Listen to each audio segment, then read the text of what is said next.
have you double check those minuses. And those places that you have pluses, I would say check those too. Because it may not necessarily be exactly how it used to be.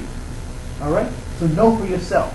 So when we say these negative sixes, and we saw that the negative sixes were kind of older folks, what do we typically call those negative sixes? Or how do we label them, those negative sixes? We call them bigots. What else do we typically call them? Racist. We call them racists. What else do we call them? We call them ignorant. What else? Narrow-minded. Narrow-minded. What else? Grandma. Right? So you get the second prize for the most honest thing I've heard in a long time. So we call them grandma. We might call them dad, mom, sister, brother. But they're this negative sixes. And when we give them those negative labels, do they say, thank you. I was wondering what was going on with me, and now I can be helpful. Is that what they say? No. What typically happens?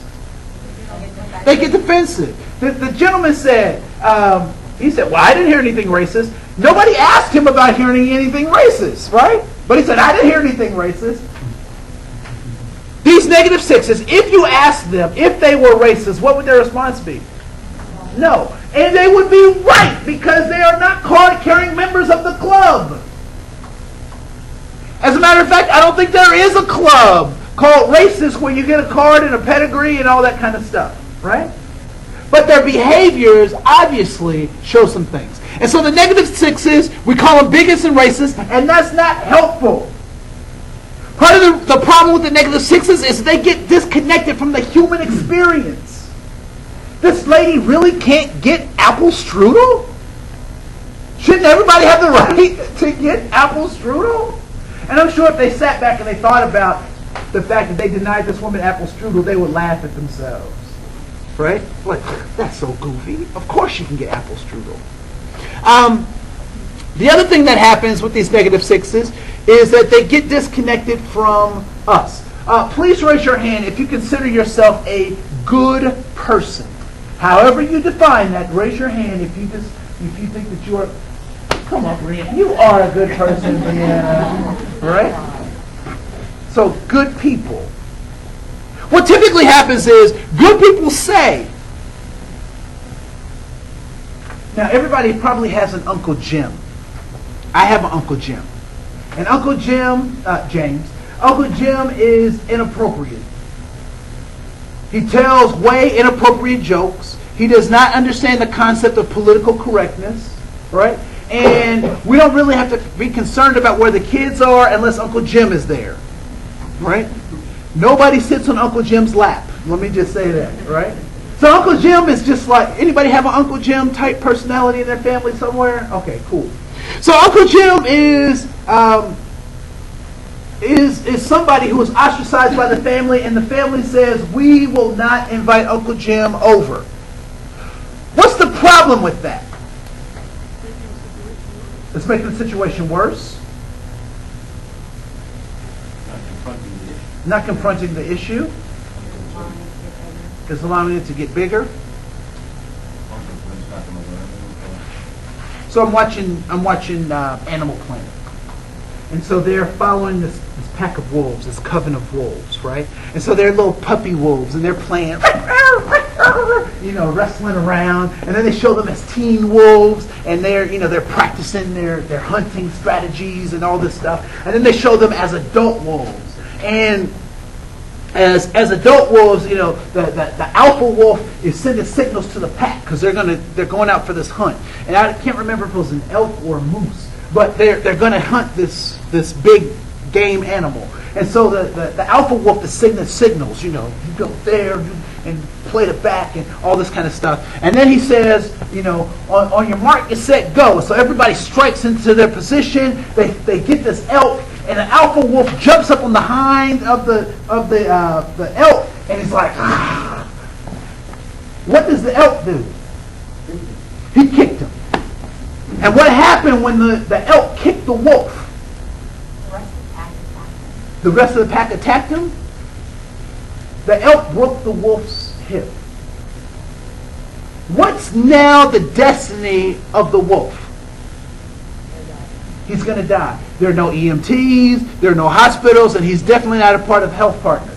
Right? So the wolf's destiny is to now die.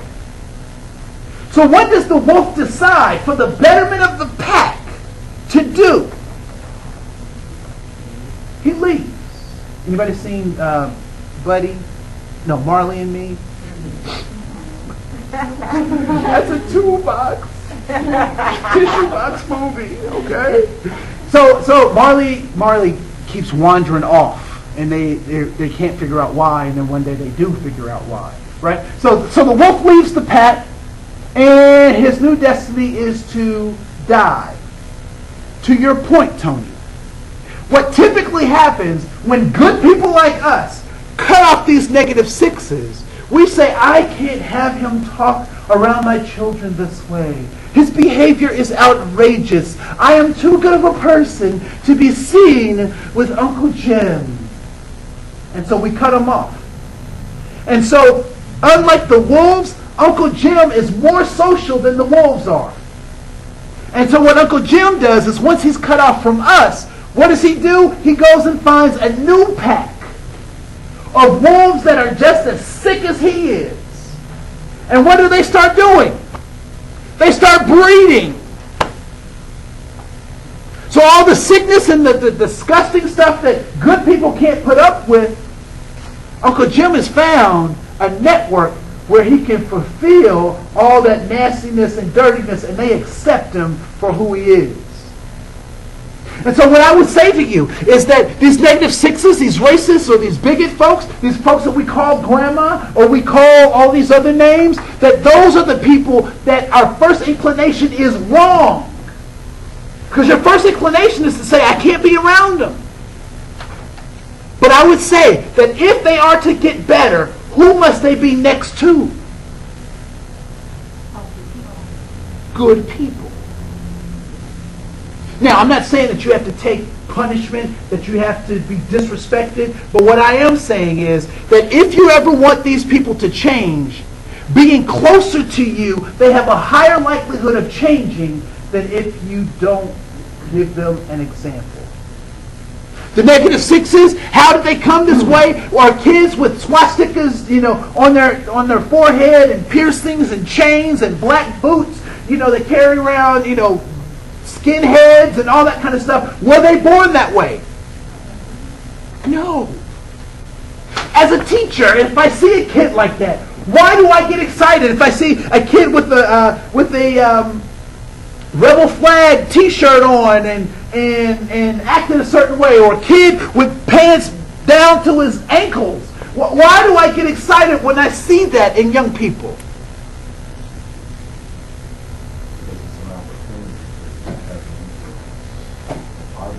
Because I know they weren't born that way. Just like the baby falling down. Right? They do this because they think that it works. And if I can show them a different way, guess what? Guess what my hope becomes? That I put the right bait on the right hook, so then I can just reel them in. All right? So let's talk about the 13. The 13 are courageous. I love these folks. They're easy to get along with. What is courage?